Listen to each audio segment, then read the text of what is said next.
Good evening, everyone, and welcome to this episode of Fund Manager Fridays with 5paisa.com. I'm Deepika Asthana, your host for the evening. Now, it is widely said that information is power, knowledge is power. But in the investment world, what happens is there are a lot of information asymmetries because of which everybody doesn't have this power. So joining us today, Mr. Chandresh Nigam, MD and CEO of Access AMC, is going to help us bridge these information asymmetries and make sense of the mayhem. So good evening, sir. Very welcome to this episode. Good evening, Deepika, and lovely to be here. Thanks Thank for you. having me. Thank you, sir.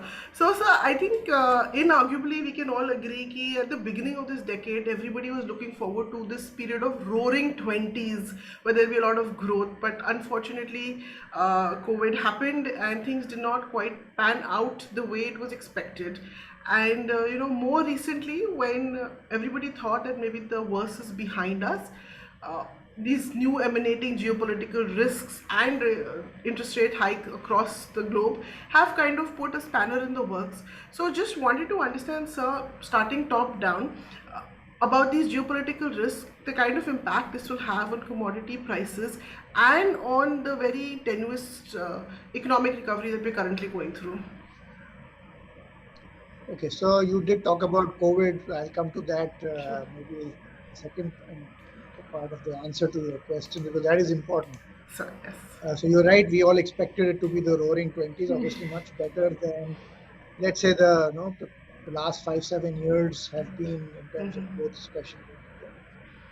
To a specific question on commodities, our take is, and my take is that this is not something which is really sustainable for a long term because Okay. ultimately there is no real demand cycle. Yes, demand is better as compared to what it was 2 years ago, but it's not as if so the reason why all these commodities are up is because of more geopolitical Right. reasons, supply shock, supply not being available, some supply lines getting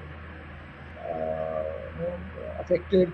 And more importantly, because of COVID, some of the bunching up of demand, especially for goods.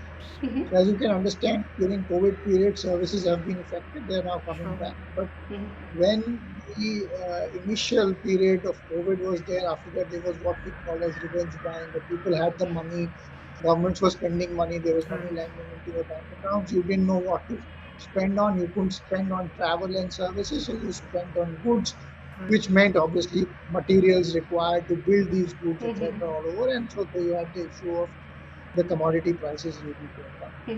And now it has got exacerbated by, as you said, the geopolitical conditions because supply lines, I think, are going to remain stretched in many cases, completely disrupted. As of now, some of the critical commodities like oil, I think the flow is still there, but that's already, the worries are already there in the markets with the Sure. oil price now touching $120. Similarly, for materials like aluminum, etc., plants in Ukraine, etc., have already got shut down because there is no viable way to send these products across to Western Europe or elsewhere in the world where the natural markets Right. exist. So now, obviously, we are in a situation where it's going to be tight. We have seen all the commodities reach some of them all-time highs, some of them are reaching 10, 12-year highs. So it is Right. certainly a difficult situation. But I doubt if this will continue for Okay. too long because if it continues, then there will be a massive, massive tax on every economy and at an individual investor level, True. a tax on individuals in terms of higher commodity prices, oil prices, etc., which will reduce the amount of money you have for your spending for your other discretionary items of Right. spending and consumption spending. But as I said, I think this will not last for too long. Things will kind of settle down over the next 2-3 months. And so I would think this will be fairly transitory.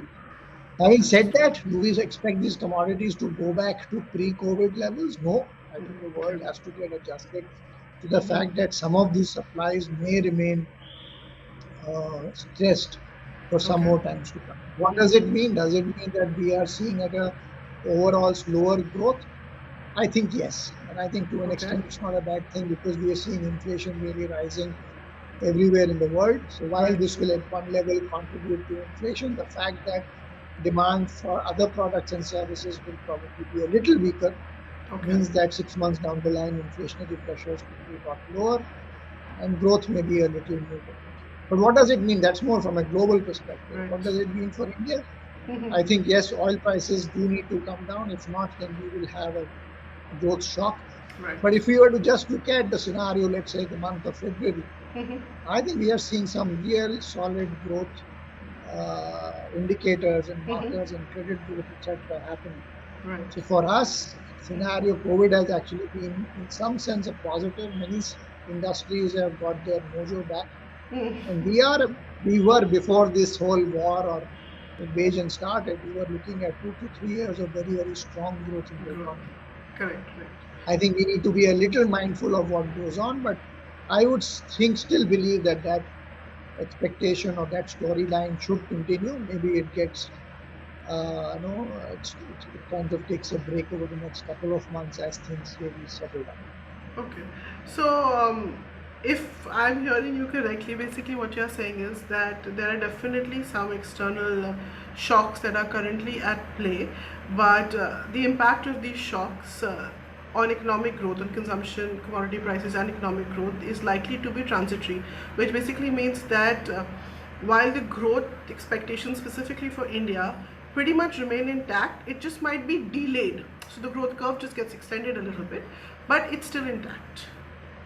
Absolutely. I think business confidence, expectation on private capex, consumption, real estate, credit, housing loans, I mean, which is a real estate and housing, which is a Right. big part of the economy. I think there are some very good signs there. Okay.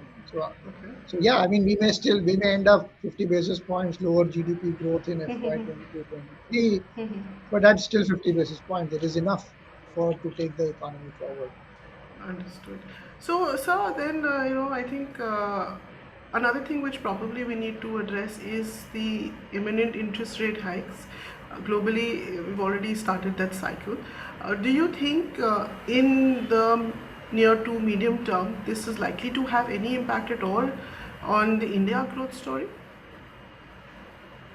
So I think if you really look at the short end and the long end of the curve, there has already been an increase from the lows of 6% on the 10-year. You already Right. way ahead 60, 70 basis points higher. You really went to 7% as well, 694 whatever. So in that sense, the market is expecting nothing new. And I think what has actually been surprising is that the central bank actually came out and assuaged concerns that they would basically hold and ensure stability in that market for what I think was longer than what the market was expecting. So in that sense, while the market knows long term the rates might go up a little, certainly they've already, as I said, gone up over the last 8-9 months, and there is room for it to go up. But it doesn't mean that there's going to be a blowout, and the central bank is actually giving you a lot more comfort that it will be stable, and so macroeconomic stability and interest rate stability will be there. So interest rates going up by 50, 75 basis points, I don't think really upsets the apple cart again, as I said. Sure. If there is business confidence, people borrowing at 750 or 775, and now they have to borrow at 815 or 850. I don't think it really makes that much of a difference on investment decisions, both at the retail end as well as at the corporate end. Yes, we are in a situation where rates might go up, but I think if the economic confidence or business confidence and investor confidence continues, as we are actually seeing today, there is a lot of confidence at the retail end. Yes, there is a section of the economy which is the lower part of the pyramid. We know that has been badly affected by COVID.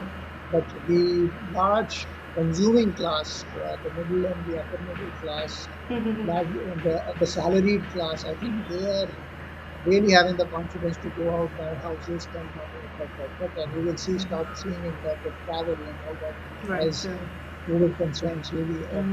So economy will continue to do well, but yes, we will have to, and I think the economy will take this rise in interest rates in its stride. Yeah, that's right. So, I I am inclined to agree with what you're saying. Definitely, if the demand pull is there, then like you said, a few basis points increase will not be a disincentive, right? People will continue investing money and into building capacities and catering to the burgeoning demand, right?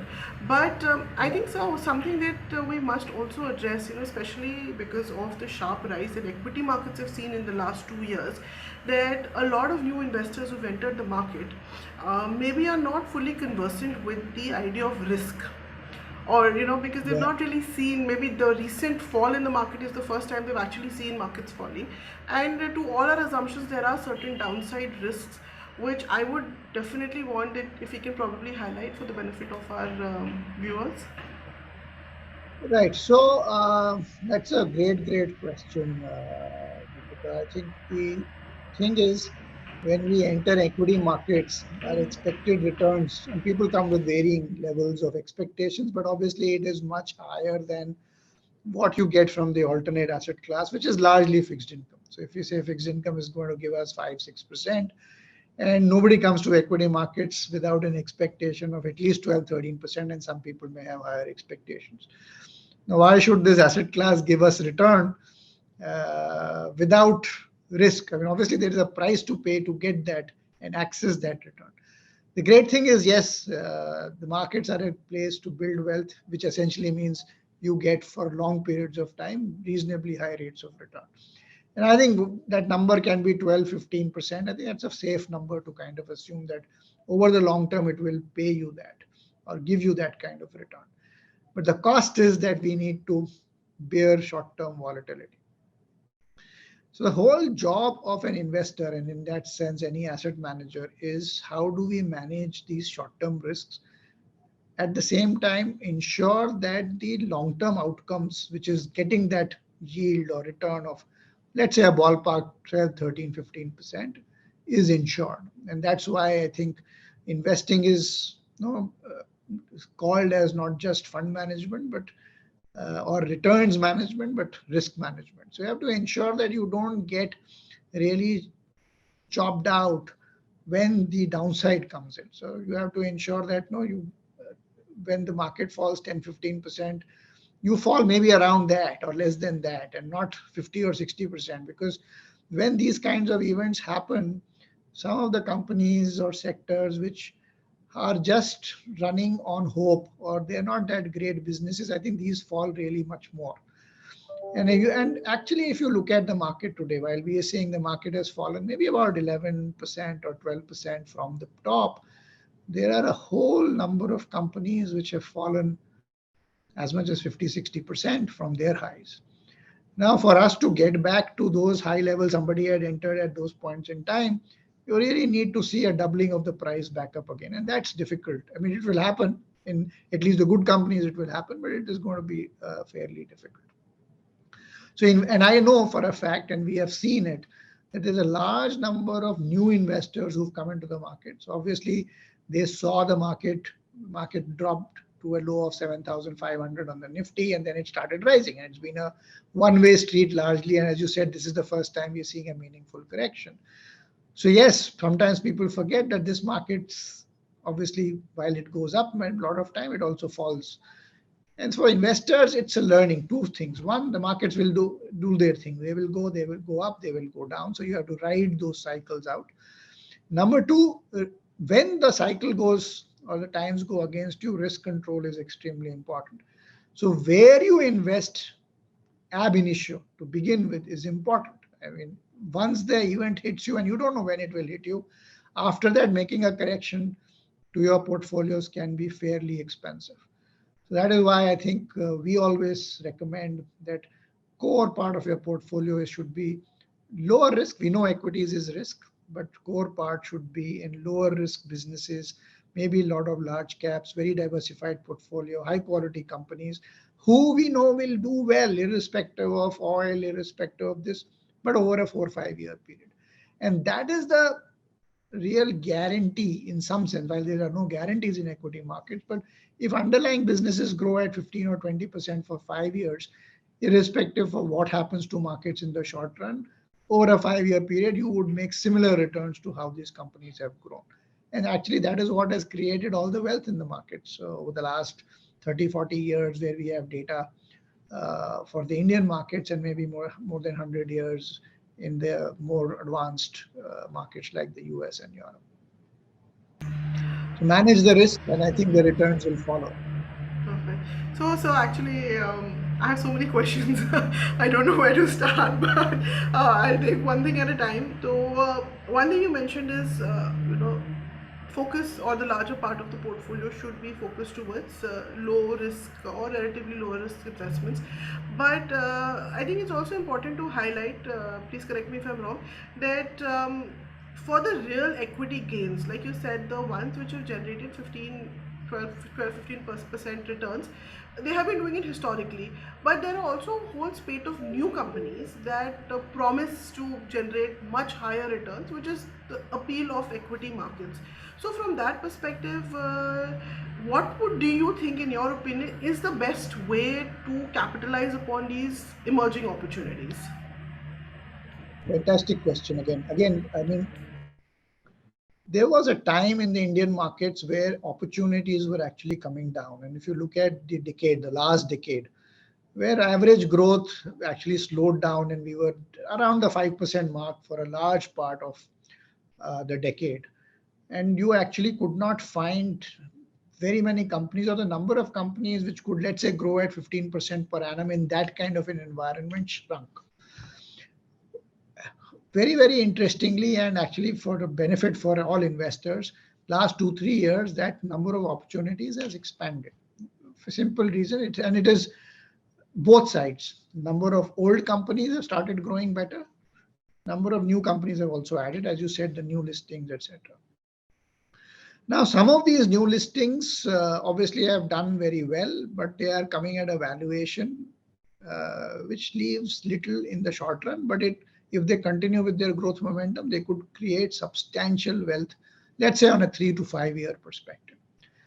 But the risks are high because they are still relatively new and things are really happening. Some of them may not have a very high profit number today, and they are being valued in terms of sales or profits, let's say 3 years down the line. So there will be risk, and we've seen that.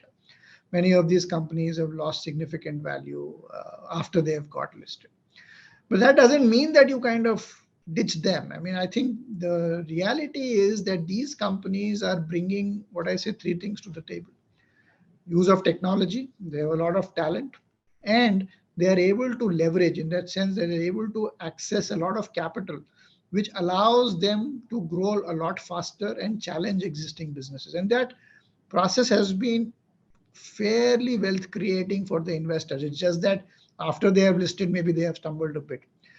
Now, for investors, it's a great opportunity. Now that these companies are listed, next 5 years you be with them, it will be a wonderful journey and wealth creating journey. However, at an individual company level, there will be risks. So how do we play this? We have to bring down overall risk, but we need to still participate here. If we are always worried that one of these companies will do badly and not invest in there and get scared, then that's not the idea. So I think the idea is to build a portfolio of these companies. You have 10 such companies, 1 or 2 will go bad, but some of them will do really well. As I said, because of these 3 things, I think they have a lot of talent. They can use technology better than some of the old companies. And 3, they are anyway attracting a lot of money, which ensures to some extent that they will be able to run a full cycle, business cycle, and ensure success. So that the way to play it is to get into a fund or build a portfolio which focuses on these companies and builds a large number of such, rather than going and investing in only 1 or 2, which really increases your risk. So, sir, I think actually that's a very, very valid point, because a lot of investors, because they approach the equity markets on their own, right?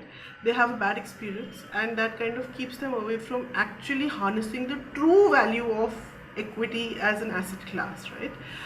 So, from that perspective, sir, can we just talk a little bit about how maybe mutual funds could be an ideal vehicle for individual investors to harness the opportunities of equity market, and also maybe a little bit on how they can use mutual funds to diversify portfolio risk? Right. So I think the last 6, 7 years, I think there is a lot of people have taken to mutual funds in a what I would say the real right way from a long-term perspective. If you looked at the history of the mutual fund industry, let's say prior 15 years prior to that, we've had these waves. When the market does well, a lot of investors come into the industry. Unfortunately, wrong timing, markets fall, and investors feel, hey, this market is not for me, it is a very risky place. So I think we've seen cycles of that happen over the last 20 years in the industry. I think last 7, 8 years, actually, it has been much better as people have embraced mutual fund from a long-term perspective. You invest when the markets are low, you invest when the markets are high, you hold on for a period of time, as mutual fund data is showing. I mean, there is about 6 lakh crores of AUM in the industry today, which has all been built through using SIPs and long-term SIPs. And we all know what SIP, systematic investment plans, is.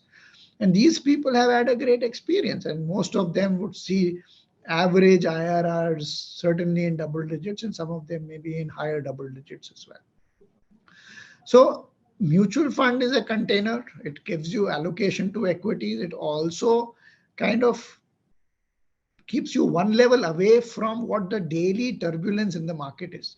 So what we have seen is what worries investors the most is the volatility, the ups and downs. You're going on a road, you know that journey will ultimately take you to your destination. But if the road is too bad and too bumpy, you are more likely to just give up and turn back and say, hey, this journey is not for me.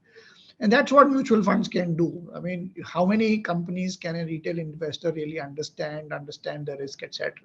I think you can get a much smoother ride, and that's what I think many of the funds try to do. And that's why I said you should keep large part of your allocation to relatively lower risk. It's not as if the mutual funds will not lose value, but then it can, once you sign up for a long-term SIP, etc., you can have a relatively smoother ride. You will be able to take advantages of some of these bumps which come on the way, rupee cost averaging and all those. When the markets are down, you invest same amount of money, but you're able to buy more number of stock, etc., etc.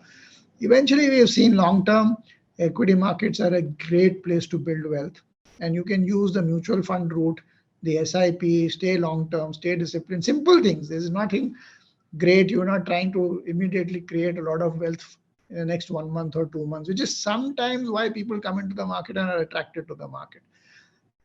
Market gives you the return and sometimes takes it away if you're not careful. So, but I think building long-term wealth is a very serious business. Stay with good quality businesses and with a mindset of a long term, and I think you won't go wrong.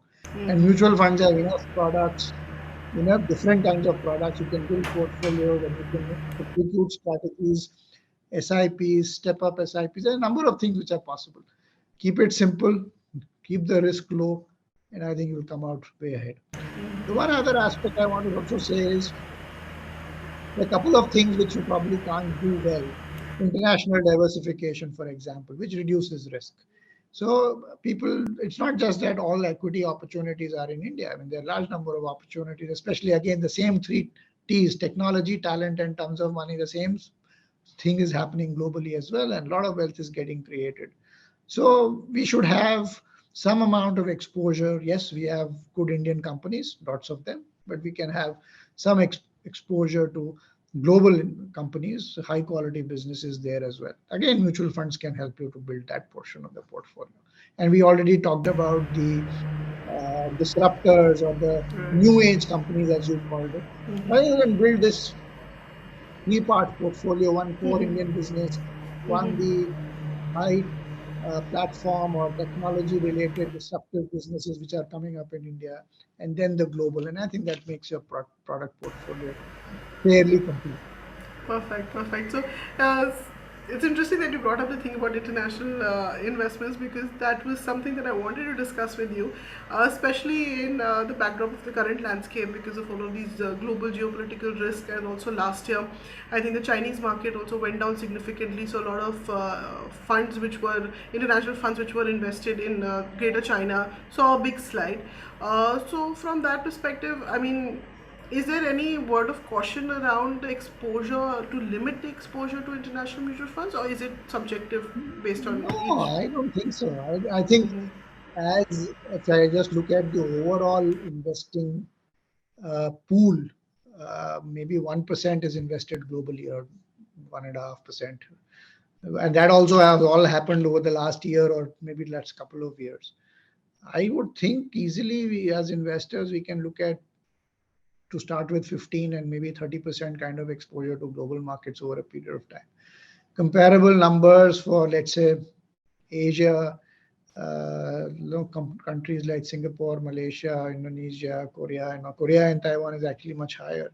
Anywhere from 30 to even as high as 55% is in global markets. So I think as you're not doing global just for just to do a tick box. I think you have to again see where are you going. So let's say in India you have 2,200 stocks, and we think as a fund house maybe there are 300 to 400 investment worthy companies. Similarly, in global markets, I mean, there are large number of companies which are listed.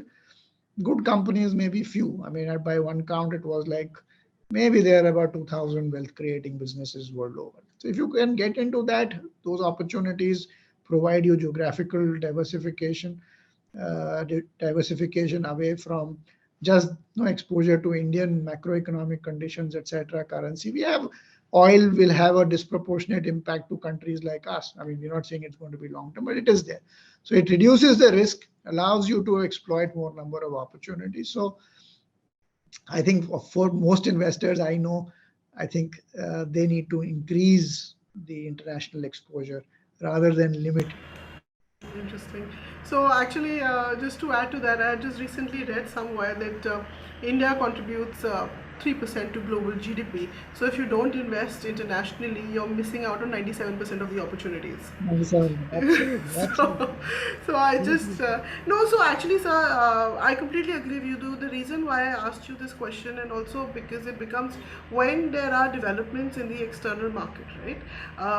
A lot of investors start questioning the reason why they chose or choose certain investments, and at that time, conversations like this with experts like you kind of help us put the faith back into our investment decisions, right? It helps us understand why we did it in the first place. So that's the reason why I just wanted to discuss that a little bit in detail. Oh, no, sure. So I think the logic, yeah, I think that there's a basic thing. I mean, why should we ask investors to invest in equities? It's as simple and as basic because it gives you the opportunity to participate in companies and become owners of these well-performing companies who've done well for a large number of years. That's what creates wealth at the end of the day. There are these daily ups and downs and all that, but at the end of the day, and you can, and there could be investment strategies on trying to be trading for short-term profits. That's fine. I mean, if you can do it well. But what really works is if you are invested and exposed or have ownership of some of these really good companies and you hold them for 10 years, 15 years, 20 years. I'm sure many of your viewers must have heard about some of their family members, old people who've just hold on to some stock for 20, 25 years and it's become a 100 bagger and all those kind of things. It doesn't happen with all companies, mind you, but yeah, for good companies, some of these, it does happen. So that's the logic. I mean, the logic is this, yes, there is volatility because we have a market. And if there was no market, no volatility. no, Then how do you get in? How do you buy? So there is correct, a yes. volatility.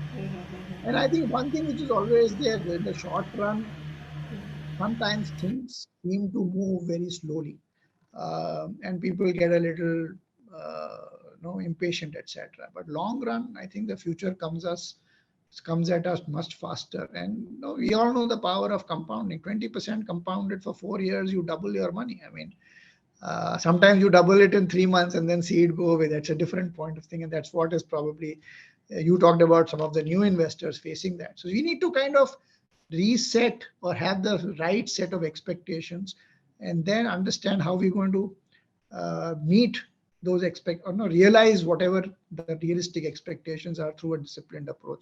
I think you can't go wrong on that. So, sir, I think we've really covered so much ground today, starting from a global scenario to, at a very basic level, how our investors can build robust long-term portfolios. Would you just like to quickly maybe just sum up the key takeaways for our viewers? Sure. So I think while it is good to discuss what is happening geopolitically and what's happening to oil and be very, very worried that, hey, what's going to happen to inflation and interest rates and growth and where everything looks bleak and there's a war and all that. I think this makes the decision making subject to sentiment, and that's never good for markets and for our own performance. Sorry, not the markets, not good for our own portfolio performance. One of the easiest ways to break away from this sentiment driven investment cycle is to just do SIPs, regularly keep investing. What you invest in is important, by the way. I think good long term wealth creating businesses, portfolios which allow you to have a diversified exposure to a diversified set of such companies. And that should be 70-80% of the strategy. Simple, just every month keep doing it. 10-20% if you really need to do it, if you want to do it. And we are finding a lot of investors wanting to take more active interest in their portfolios. Do it at the 10, 15, 20%, learn. And again, the philosophy should still be the same, but you could be a little bit more tactical around it. And that is what will, because one thing is clear, great quality businesses create great amounts of wealth over the long run. Don't lose that opportunity just because you are all the time worried about the short run. I mean, the short run will continue, worries will always be there, but then these good companies just continue to perform and grow over a period of time. And we should be on path to exploiting and being with these companies and trading. So, which wealth creation is serious business. Don't let psychology and sentiment come in the way. And there are tools to do that. As I Yes, said, just yes. sign up on a disciplined SIP program and you will be on your way. Perfect. So I Okay. think the keywords are long term, SIP, discipline. Great wealth is created over Quality. the long term. Great, thank you. Absolutely. Thank you so Yeah, much. we may. Yeah, yeah, I mean, one of the things also is as psychology dictates, we all want returns in the short run. I mean, that's what really excites us. But Indeed. what you really need is reasonable return for a long period of time. That's the one which really creates wealth. Absolutely, absolutely. I could not agree with you more. And just for all of those viewers who really look at short term gratification, really the joy of seeing your portfolio see the 20-30x growth over the long term far beats the joy of the short term, because that's really also associated with great deals of stress. So it's something to also ponder over. But great, sir. Thank you very much for sharing this absolute, this whole wealth of information and analysis in such a very simplistic manner for our investors and for me as well. Thanks. Thanks Really for having appreciate me. I that. always Thanks for having me. It's something which really excites me. How sometimes simple things can make such a difference to your overall financial outcomes. But Indeed. as they say, keeping it simple may be the most difficult thing. But I hope Indeed. if we can just sign up to the disciplined path, things will remain and become simple. On track, right? Yes. All the So, very best to your investors. thank Thank you, you so sir. much for having me. Thank you very much. Thank you. Thank you. Bye bye. Bye.